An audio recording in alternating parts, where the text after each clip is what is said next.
అయితే కానీ కవర్లు ఏం తెస్తానా బాగా బరువు ఉన్నది. తలకాయ కూర తీసుకురాస్తానా. అప్పా నువ్వు తలకాయ కూర తీసుకొస్తానా అంటే నేను నమ్మల్లా. పిల్లికి పిడిచే నువ్వు తలకాయ కూర తెస్తానా నేను నమ్మబా. ఏది సోంచు ఏంద్రా నేను పిల్లికి పిడిసేయనా? నీ రోజు కారంతో తింటావు గింత ఇవ్వడం నత్తి ఒక్క రూపాయి అటున్నది ఇటు పెట్టి ఇటు అటు పెట్టాను నన్ను అంటున్నావు వరం కను. ఏదో నవ్వుకుంటా అన్న తీయరా అదే దానికే గింతగానం ఎగరబడితివి. అయితే గాని ఆ తలకాయ కూరలకు ఓ ఆఫ్ కోట తెచ్చుకోపోయినవే. ఆపు క్వార్టరా ఇచ్చోడే ఫుల్ పట్టుకొస్తున్నారా నేను నేర్చినావు. నీ లెక్క 90 మంది దాటున్నా అనుకుంటున్నా అవరా నన్ను నీ దిగాలే మళ్ళా సీసలకు సీసలు. ఏ ఆగవా లొల్లి పాడు.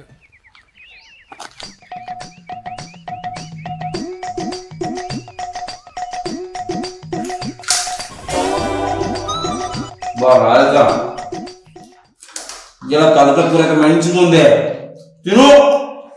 అన్ని ఎవరనుకుంటాను రాధిక